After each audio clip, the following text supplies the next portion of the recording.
Welcome back, listeners, to the Nice to Meet You podcast. This is your host, your girl, Lynette. And today, I might be smiling a little bit extra, but today I have the pleasure of speaking with my boy, my little bro, Dewan Temple. He is a husband, a father of two. He has a daughter named Aria, she'll be 5 in a few weeks, and a son, Navy, who just turned 1. He's my Libra buddy. He just turned 1 a few weeks ago back in October. Dewan has quite a few degrees from UMKC, so bear with me. And UMKC, for those of you out there who don't know what the UMKC stands for, is the University of Missouri, Kansas City. He has a bachelor's of arts, a master of science in criminal justice and criminology, a master's of business administration. He recently obtained a Doctor of Law degree by graduating from UMKC School of Law in May of 2020. He is frat. He is a member of Alpha Phi Alpha fraternity. I'm so proud of him because he has accomplished all these things and he's not even 30. He doesn't turn 30 till next year. So, man, I could keep going, but I digress. Prior to starting law school, he started a men's underwear line called John Stubble. The reason behind this aspiration was because he had a desire just to create, well, I'll say, yeah, I think he was kind of jealous of Victoria's Secret, but I don't know, I'll let him. He had a desire to create a men's flagship store for all things men, emphasizing male undergarments. And in his spare time, he bakes desserts, teaches Sunday school, and volunteers on a KC-based task force to better understand the future of autonomous vehicles within the city. Please join in with me and welcoming Dewan Temple to the Nice to Meet You podcast. I appreciate you for taking the time out of your day to speak to us. Thank you. Thank you for having me. Appreciate it. No problem. Let's get into it. So, like I said, this resume is quite impressive, and I know you are a man of faith. So, is this where your drive comes from, or what is behind your motivation? I want to say my upbringing, more so my mom, grandma. I mean, I guess you could put it towards being the middle child as well. They talk about the middle kid being independent and stuff like that. And but that's kind of how I've always been. Just the fact that my father wasn't there. My grandma and mom helped raise me, and I've seen them go get it. I've seen them have that tenacity. And that was kind of what inspired me. My mom being an entrepreneur herself. I think when I turned around 18, and just saw that go get it, don't quit. I know life is hard, but keep going. And it's kind of where everything came from. I don't take no for no answer, in a good way. My best friend, who I went to high school with, he has this quote, and I kept it with me for past couple of years. And he was just saying that we playing with house money. Okay.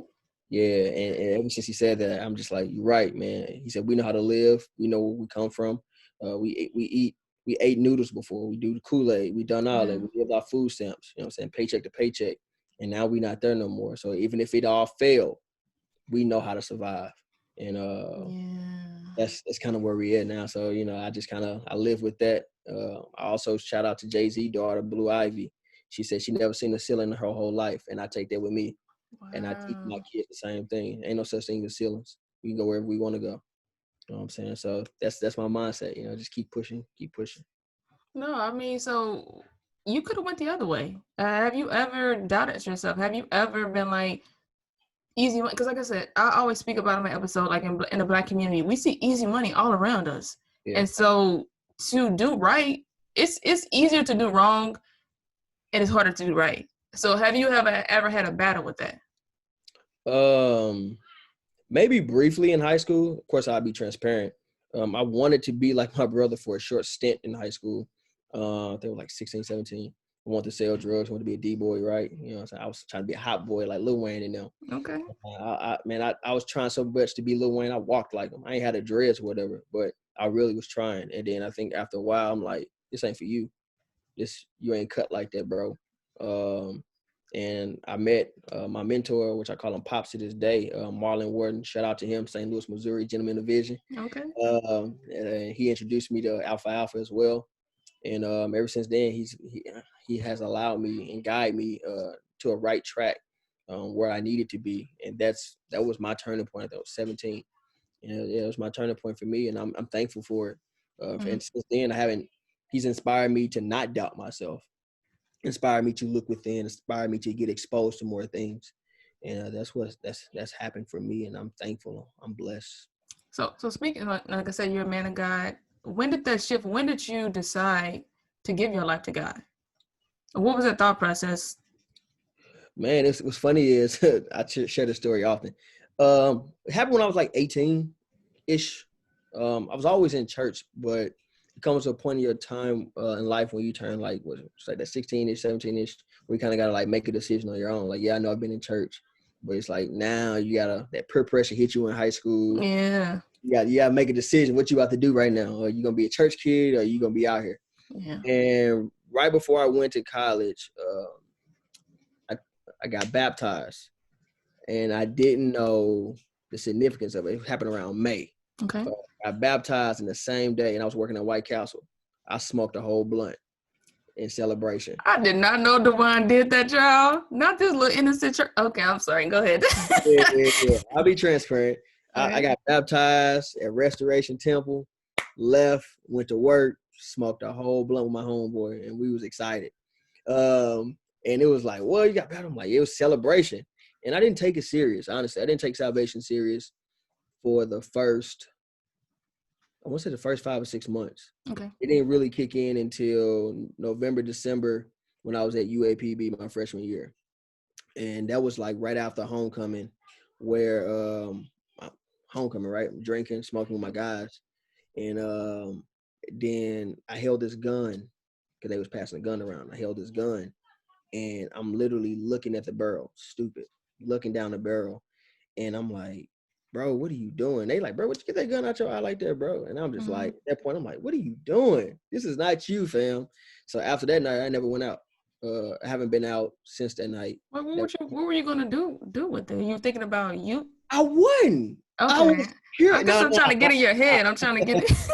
Nah, not at all. I wasn't. I was tipsy. I was drunk. You know me, I'm gonna be transparent. I'll let you know if it was depression or suicide thoughts. It was none of that. Just had the gun. It was like kind of really my first time holding one.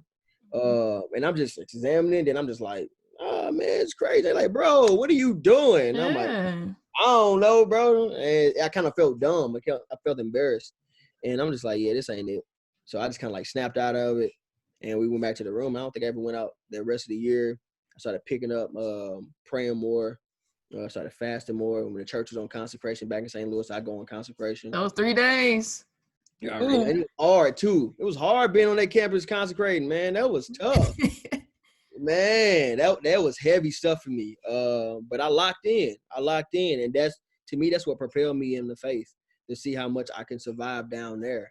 I mean, all I really did was go to class. I go back, I talk to my wife, and I'm praying, reading the Bible, fasting, all that good stuff. So that in itself was like the turning point for me around like October, November-ish down there in at UAPB. And how did you see your life change after making that decision? To be honest, it was kind of already manifesting. It was already shifting. The foundation back at Restoration was going to church Tuesday, Wednesday, and Friday. Mm-hmm. And so I guess I was missing that down there. Like, dang, I'm missing something. Like I ain't in church, so it's feel weird. And I wanted to go to that church that was down the street from the school, but no hating on y'all, but it was Baptist, and I'm Kojic. All I know is Kojic. Hey, I go to Baptist church now. Go ahead. Yeah, but back then, Yeah. It was like Baptist church. I'm not going to no Baptist church. If it ain't Kojic, I ain't going. I understand. I've been there. Yeah, so I was just like, nah, I'm cool. I'm just go ahead. I'm gonna stick it out here in the dorm room, and yeah, that was it for me, man. It took something like that for me. And it just started to shift more and more. I started yearning God more and more. I started wanting Him more, and I started changing the music I listened to. That was crazy. That was big for me. Changing music I listened to. Stop cursing, right? Because I put on this front. I wouldn't curse around y'all, but I just can't. Who is this Dewan? Who is this guy? Put on the front around y'all. I wouldn't curse, but around my homies, I cursed more than a sailor. You know what I'm saying? I don't believe this. Don't believe this, y'all. No. Cursing all my life. So when I got down there, my homeboy who was from Review with me, he like, this ain't Dewan that went to high school with us. This is a different cat. Like this dude on some Christian stuff. He went on none of that before we got here. And so it just started to shift. And I was thankful. Like the music, I stopped listening to Lil Wayne. I had cut everything down to Chris Brown. And Okay. then even when Chris Brown started to mature a little bit, I'm like, yeah, I can't do Chris. I was trying to argue, like, man, he just talking about love. I love love. And he started saying, I was like, whoa, we can't do that. So I let everything go. And the cursing just left immediately. I don't even know how it happened. It just left. And that's just what it was. And I'm thankful. Shift. No, you're an awesome young man. It's a message you preach. About your insurance. It was policy. like state farm. What was it? What was the title? Insurance policy. Yeah, and so it's 3 and 4. I never forget it. No, I remember that. Like it's in you. Like it just took you time to see it, and so I can similarities in our story. Not similar, but like I said, I gave my life to the Lord at 19, and that is a big decision at 19 to give your life to the Lord, because I feel like my growing years were like my 20s something, and I feel like I'm getting those years back now. And so don't take this the wrong way, listeners. I feel like the church that we came from, the strict guidelines that they had, that I wasn't really allowed to live. and some of the things that they call wrong weren't necessarily wrong, a lot of rules. And so I feel like that for me, I'm really like starting to live now. And I don't regret any of the things that I learned that, were taught, 19, 20, 21 years old. But I do wish that I would have lived more, that I would have thought for myself more back then. So, yeah. So shifting a little bit, have you always known that you wanted to be a lawyer? Or when did you discover that that was the direction that you wanted to go? I think I was like 8 or 9, somewhere around there, maybe even 10. Just love watching CNN, or I debate sports. Of course, I was ESPN junkie at that age. And mom used to always say, man, you argue too much. Like, you debate too much. You need to go to law school. And then when you take that test, I can't even think of the name of it right now. I actually was looking it up yesterday. When you take this test, I think it's like middle school-ish, where they kind of tell you like what kind of path they narrow down for you. And it was like legal. Okay. Justice. And I just knew then, like, yeah, that's what I want to do. And I like the way they wear suits, I like suits. And I knew I wasn't going to be an athlete, right? Short. You know what I'm saying? You could have been a football player, short football player. Yeah, but they ain't 5'3". They like 5'6". They don't be 5'3". But yeah, I mean, I knew it's gonna be a little difficult trying to do that, and I bought into the long game early on. But what's funny is, even though I knew that at that age, at a point in time, I lost sight of it. I think it was probably around 16. Just being in the culture, not just Riverview, but just being in St. Louis culture. I hate to even say it that way, make it seem like St. Louis is a stain, because that's not necessarily true. A lot of our cities have that. But just being in the culture in itself, it kind of made me lose focus of what I wanted to do. I didn't see, I think it was like 17, 18, I didn't see myself going to college. I didn't apply for college. I didn't apply to go to UAPB until July, the month before I went. And I didn't even have a college on my radar. My mentor, Marlon Warden, found me his old alma mater, Jarvis Christian College, down in Jarvis, Texas. I went there 2 weeks before. I found out about it 2 weeks before I went there in Texas. And that was right after high school. I was gone in 2-3 weeks after high school in Texas. So he kind of helped me see that I can live. And that was probably the biggest eye-opening lesson that I needed to see from him, that I can live. I can be somebody. And that's what I did. I left. And that was probably the biggest thing, one of the biggest decisions outside of salvation that happened for me leaving St. Louis. So did you do debate in high school? Nah, I ain't touched none of that. I was a cool kid. Okay. But that's the culture. Yeah. That's culture review. You can't be on a debate team and think you're going to be, you know what I'm saying? That's not happening. Like, I wasn't a typical jock, but I was. So what I'm saying was, like, I went on varsity all 4 years. Of course not.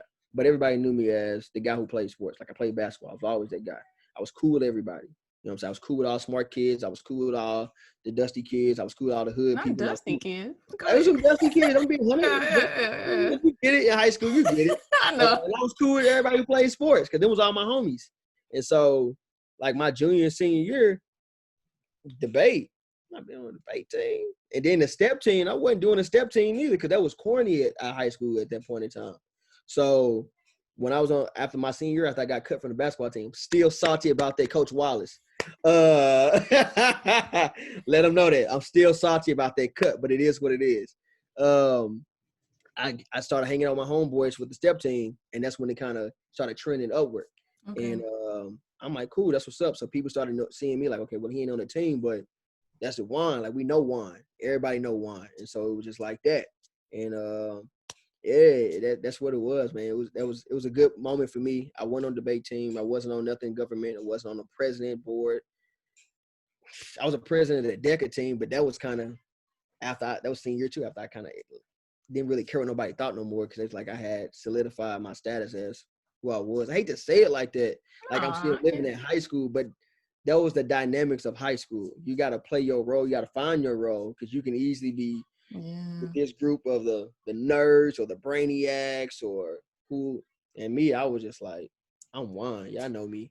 I was the opposite. I wasn't the popular kid. Like, I mean, I had my friends, but I wasn't popular. Like, the people that were popular then, I see some of them now, and they're not so where I thought they would be. 100%. Yeah. To put it in a nice way, they're not where I thought they would be. And I never. Okay, so I've said this before that I'm living my high school years, or the things that the person that I wanted to be in college. I feel like I'm the popular kid in college. And I'm like, I'm enjoying it. Like, I have these people, and people know my name, and they know who I am, and they're like, oh, I heard about you. And I'm like, it's so crazy how God restores and gives you back the years, like the cankerworm description. And I feel like those years that I wanted to be, I'm being it now. And it's amazing. Just listening to you, I feel like you probably with the kid. I'm like, he think he all that. If you were in school, if you were in school with me, but no. Yeah, I got that. I got that a lot. And then when I met the people, they be like, dang, you cool. And I'm like, yeah, I'm not conceited. I'm not stuck up. I'm really cool. Nah, you down to earth. Ever since I met you, you've been great. To be, man. That's how I was raised. Yeah, but no, like, how did you stay motivated? How did you stay motivated to complete law school? So you got married. Oh, God. And you got married in 2017. And you're a father of two small kids. Neither one of them were 5 yet. Like, how did you stay motivated to complete law school with all of that going on? Man, I think maybe my grandma. Okay, speak on it. Of course, God is always the constant, it's consistent. Mm-hmm. I want to say my grandma, but it's not like no. I know some people may be looking for some big hoorah statement. It wasn't. It was me. I just don't quit. And then I dedicated some years to grandma too. I dedicated like a semester to grandma, especially knowing that she passed away right before it started, because I can always hear her say when I would walk to White Castle to work, she'd be like, "Grandson, you ain't got to work to that job forever. You ain't got to work forever, baby. One day you're gonna be able to afford what you can afford, and just keep going. You'll finish law school. This is in undergrad. This is in high school." Wow. You know what I'm saying? So that, and it was funny is it didn't hurt as bad knowing she passed away right before law school, right before my wedding. It hurt a year later. Wow. Why do you think that happened? Because I don't grieve. All you psychologists don't be analyzing me now. I got some of those qualities in me. I'm sorry. Go ahead. No, for real. No, I don't grieve. I don't like to be sad. I really don't. And my emotions are weird. I tried to stay strong, and I knew at that point I couldn't be sad. My mom had just, came off her amputation of her arm.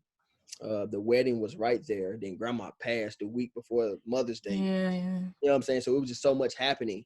I'm like, I can't cry. I can't cry. Right. This is not the time to do that. And so the following year, on my way to my internship that I had here in Kansas City, it's like 8 a.m. I still remember the song I was playing. I was listening to Travis Green. Okay. And I think it was You Made a Way. It wasn't You Made a Way, because You Made a Way don't make me sad. I love that song though. But it was it's from his album, The Crossover. I feel like it was the first song or the second song, I can't remember. But it was something that they said. It was like something so deep, and I just broke down in tears on the way there. And how'd you feel after? I felt good. I felt good to let it out, but it was sad because I wanted her to see where I was at. I Yeah. was working so hard to get to that place, and she can't even see it. Uh, Yeah. and then I started earning a little bit of money here and there, and I'm like, that was the money I was supposed to be giving her for groceries.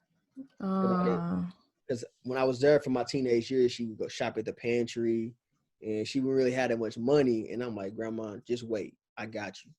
Don't worry yeah. about it. I'm gonna make sure you ain't gonna have to shop at the pantry no more. Like the pantry been good to us. Shout out to the pantries and the churches for doing that. But I wanted to really help Grandma out so bad. So that was a sad moment for me where it's like I can't do nothing, but I'm happy she's where she belongs, where she Mm. wants. So yeah, that was it for me, man. That was No, that's enough. Grandmas, shout out to grandmas. My grandma, as you all know, I speak about her all the time. She holds a special place in my heart. And there's a lot of people we have that we meet along the way, and they may not physically be with us, but their thoughts, they're with us. They're always with us. And I quote my grandma all the time. I have her sayings I say to people all the time.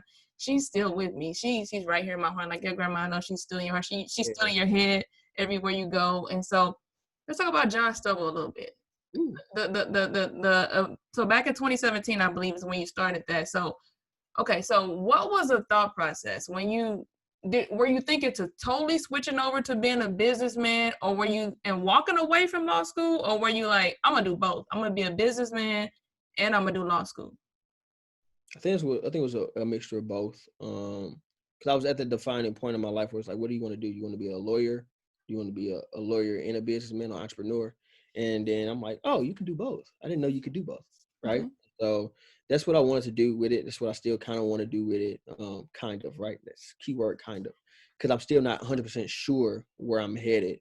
Um, but when creating it, um, I wasn't thinking about that at that moment, being the businessman per se. It was just something I've been working on since 2014, Okay. and it was time. I'm like, it's time. But in hindsight, I'm like, but yeah, the week before law school time, Yeah. I'm like, I don't know about that wine.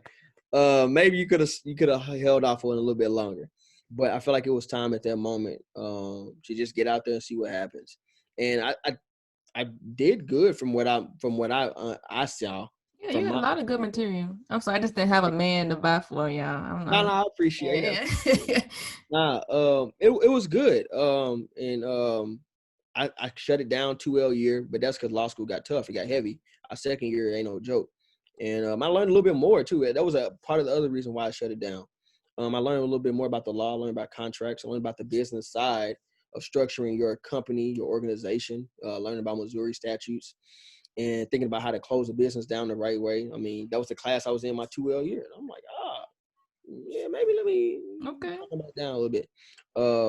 But I ended up picking up the MBA my second year in because I knew at that point I'm like, yeah, I wanna do business. I love Okay. business. And the whole idea, are you ready for it? Are you ready for it? I want to give back to my community. Okay. I didn't want to go into law with the typical mindset of, oh, he's just gonna do criminal justice. Okay. Because that's what's put on us. Yeah. Coming to law school, that's the stereotype. The black guy or the black girl or woman, they're gonna do criminal justice. They're gonna help free their people. And I'm like, nah. We need Yeah. help in real estate. We need help in contracts. We need help in all them areas because we underrepresented in everything. Facts. And I want to be one of those faces. And I want to eventually come back to St. Louis, and help redevelop not organizations, neighborhoods. Yeah, we need it. 100%. I want to stifle gentrification. If we're going to gentrify, it's going to be us. Yeah. And I want to make. It's happening bad here now. I It's see. I yeah. definitely see. And the area that I know it's not happening at is the county. Yeah. Uh, That's where they're pushing everyone to the county. They're like they want the city back. They have taken it back by force. I saw. I see. It's Yeah. like it's pockets of us in some of those lofts downtown. Mhm. But it ain't, you know what I'm saying? It ain't like where we used to be downtown. And so now I'm like, okay, well, let's prepare for the next 15, 20 years. They're going to probably want the county back in, right? They're not going Yeah. to get it back if we own it. Okay. I like that mindset. You got to I think like 20 years that. in advance. And one of the things I'm looking at, I'm just give y'all a little nugget. I'm looking at the 367 Lewis and Clark. Um, This is Tower right there off I 367 know Lewis and flea market over in yeah. Yeah, so it's a big tower. It's like it was full of condos next to Stel Mackey's. It's a stain on the community that needs to go. Yeah, Uh, and so facts. I'm gonna try to talk to some mayors about that. Mayor Bell, not Bell Fountain, Mayor Moline, that's who owns it, to see what can we do now to potentially condemn it, if it's not condemned already, and then see if we can eminent domain it. They may potentially find an investor to demolish it because it needs to go. And then we need to figure out what else can we put there. But it's a standard the community has to go. Has to get out of here. So that's a little nugget. That's my No. business sense. I'm trying to help our community, especially Riverview. Shout out to Riverview Gardens High School. Y'all know how Okay. we do. Y'all know how we do. The view. The view time, yeah. But yeah, I want to help. I really do. I want to help our people for So, sure. are you gonna go back to John Stubble? That's an option. I have never closed that door. I don't want to close that door just yet.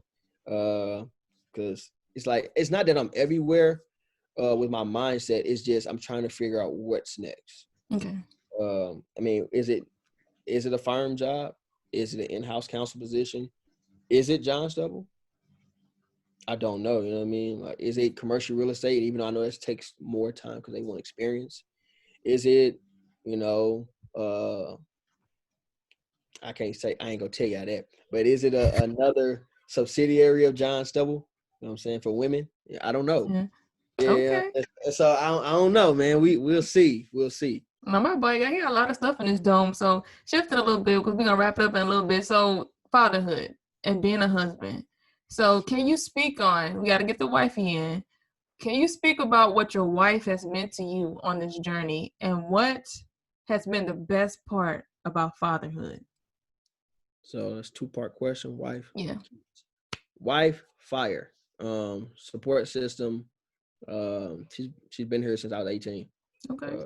Yes, I met her when she was 16. I was 18. She been here every step of the way. She seen me transform for the Lil Wayne D-boy type of kid to the saved minister. Yeah, she's been here for the The whole. mohawk days. He had a mohawk, yeah. Oh my God, she did not Let like you the know. mohawk. She didn't like the mohawk. She was happy it left. She said it looked nappy. Nah, she ain't like my mohawk. But no, since I mean throughout um, law school, she supported me. I mean, the bar prep in itself, I was this whole summer. I was gone. I wasn't here. I'll leave at 7, 8 in the morning. And I was at the church from 7, 8 in the morning to 10 o'clock at night, 11 o'clock at Mhm. night. Sometimes 1, 2 in the morning. I'm back here for a couple of hours, sleep, and I'm gone again. And that was from Sunday to Sunday. I was at the church Wow. all day from May, I want to say 30 something to all the way to like July 15th, 16th. Okay. So that was a grind in itself. And I mean, the fact that she took our children through that time period, no complaints. Shout out to you, babe. No complaints. None of that. I mean, she was sold on the idea. Of course, it's no shot to her at all. I kind of think of that movie with Taraji P. Henson about how you put that investment in, so eventually the reward's coming. And I think Yeah. I could be wrong, but if it was me, I'd be sold on the idea that I'm investing all this, and eventually God is gonna reward us for my investment as well. And I already told her she got a Sadie's coming if we get to that place, you know what I'm saying? I got you a G Wagon. You know, don't worry Yeah. about it. So fatherhood, man, that's probably the best job I've ever had. Okay. Why you say that? It's helped me learn how to be a man. It's helped me face my fears. It's helped me teach Sunday school better. Okay. It's helped me learn and love God more because I appreciate him Mm-hmm. through the relationship I have with the children. And it also helped me appreciate my mom more. Okay. You know, you're like, how? Now sum them up real quick. Face my fears because I didn't know what it was like to be a dad. I did never seen a dad in action. Mm-hmm. And so now I have to be a dad. I have to, Mm-hmm. the instincts kick in. Um, Caressing and hugging and holding and being soft Yeah. and gentle and learn how to be hard too in the same breath. But also being a teacher with them as well, and teaching them how to be good humans, good people, having good Yeah. character, having good integrity, and also instilling in them the same faith that my grandma held so dearly to, which is Christ. And I find joy in that. I get excited about that my grandmother, something that she died believing in, she gave to me, and I can pass that on to my kids. and say, this is something that we believe in. This is our values. This is the family's values. And you will take on it and face whatever you need to face at a particular time, whether or not you question it or not. And then you can have your own individual experience as well. So that aspect, Sunday school, my God, when I say the little nuggets that I can drop now, just from teaching with them, I think almost every other Sunday when I was teaching before pre-COVID, right? I would drop a nugget, just something I had experience with them. Everyday movement. I think I was talking about one time. Can I remember? It was something about allowing. Oh, yeah. Them old people, they ain't like this one. I remember. They didn't allowing my children to be able to voice their concerns, and they was like, "No, they don't like that." You let your kids talk to you. I said, no, they don't talk back. It's just you have to understand children. And so what I was saying was, for instance, my wife, she was trying to get on Aria about like talking back, and I was like, babe, she don't even understand what talking back is. So how are you going to be upset with her? She's 2 and 3. You don't talk back. We do. She doesn't. So I said we have to be patient and allow her to express herself. But however, we have to know how to correct it in a way where it doesn't become traumatic for her and we're spinning our wheels and we're not getting the job done. Because then now we're just abusing the kid and she don't know what's going on. So I used it as a relationship with God with us. There's a lot of times with us, with God, he knows that we don't know. He's very aware that we're being situations or parts of journeys of our life that we have no idea what we are doing. But he doesn't hold that against us. Facts. And that's the beauty of it. He's God and he's our father and we're his children. He gives us room to make mistakes. That's the whole point of grace and mercy. And so he's saying, if I'm showing you grace and mercy, why can't you show your children the same grace and mercy? I like how you put that together. So this whole dynamic with children has allowed me a glimpse. Mind you, it's a glimpse, not for real. A glimpse of how God interacts with us.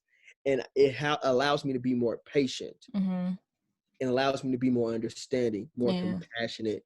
Not only to her, people at church, people I see every day, because guys just, man, I don't even want to make this a scripture podcast. But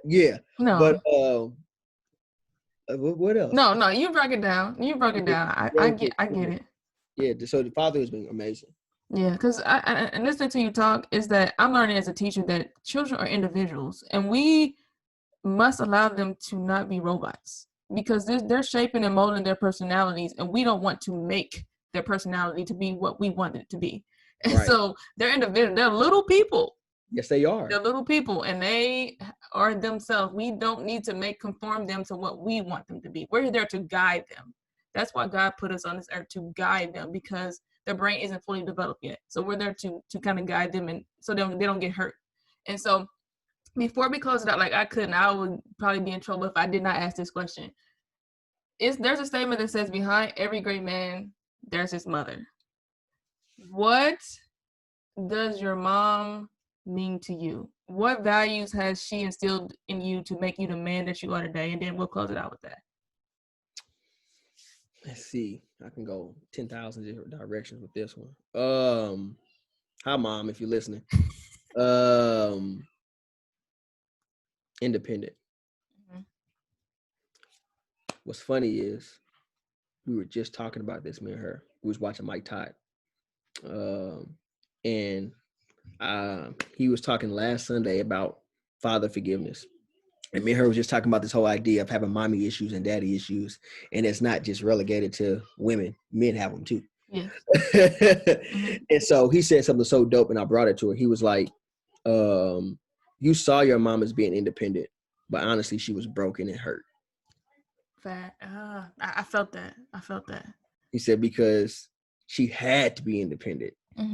She had to be strong. She had to do this. And her journey made her this way. That has shaped how I view women. It's to a point shaped how I viewed my wife. And I have to relax on some of those standards because her upbringing wasn't like mine. So her world wasn't like my world. My world, I saw strong Black women. That's all I've ever seen. And women have been on the forefront working. In her world, she saw a strong Black man. I didn't see that. So Mm-hmm. the expectation is I need you to be a strong Black man. This is dope. My expectation is I need you to be a strong Black woman. Mm-hmm. I don't have to be because I've never saw that. My father has always took care of me. I don't know what that is. I've never seen it. But I do want you to be like my mom. But I want you to be like my dad. I can't be like Yeah. your dad because I've never seen it. I can't be like your mom because that wasn't expected of me. My mom was in the house. Boy, you better preach. So I'm like, fine. Yeah. I have to take off what I've seen and learn all over again how to exist in this new world, Mm-hmm. which is I can't put that weight on you of what I saw from my mother. Because that's what I ended up doing. I started to put my own baggage on your shoulders, and you're like, I was never meant to carry that. Okay. That was your mother's walk, not my Okay. walk. Your mother's walk was independent because she had to be independent. You are my husband. That's not the expectation for me. You are here, present. Yeah. And so that has shaped me. And granted, I'm talking about my wife in itself. It is what my mom has taught me, which is I can be independent. I can flourish. I can be flexible. I Mm-hmm. can change and shift because I've came into this marriage with that expectation. But the upbringing that I had with my mom teaches me that you don't have to hold on to that expectation. Ooh, that'll preach. That's cold on her. No, that's cold. You got me excited. I can't even sit in this chair anymore. I'm sorry. No, that's Yeah, that's my mom, man. She's taught me that. That's all I've seen. Job to job. mm, Goodness, I ain't say she couldn't keep a job. That wasn't it. It was the fact that she had to keep hustling. She had to yeah. keep shape shifting, and making things happen for us. And so that's all I know. I know how to ship shape. I know how to make it happen. I know how to do what I got to do to survive. And I Mm-hmm. know I can't hold on to that thinking being in this marriage. I have to shape shift again.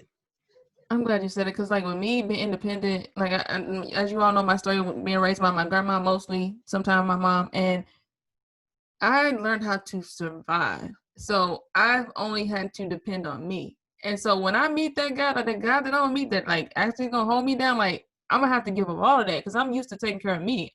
I'm Yeah. not used to anyone checking in. Like I'm the one that's checking in with other people. And so I'm glad that you brought like man, that was a lot. That was a mouthful. Like I'm still taking that in. I'm gonna have to watch this myself. Like I'm gonna have to play this back. But like no, before we close it out, this has been great.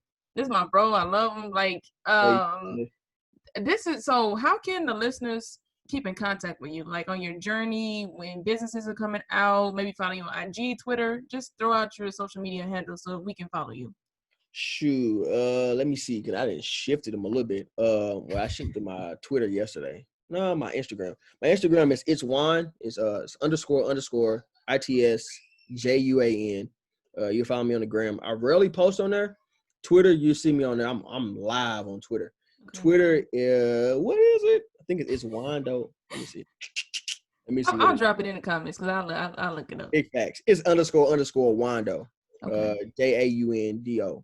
So yeah, it's underscore, or it might be one underscore, but it's Wando. And then my Facebook, of course, is my name, Dewan Temple. You see me on there. I'll probably start back posting there eventually. I don't know when. Maybe after I pass the bar. No, he gonna pass it. February, right? Yeah, big February, but I won't find out till like March, Aprilish. So It's on him. Oh, 30th birthday might be a 30th birthday present. Could be. might be. All right. That'll be a nice celebration. That'll be a nice celebration. Nah, man, it's great. I can't wait till this episode come out. Man, you have been so. I always give my guests either you can give me your favorite scripture or favorite quote. What do you want to leave with the listeners? Sheesh.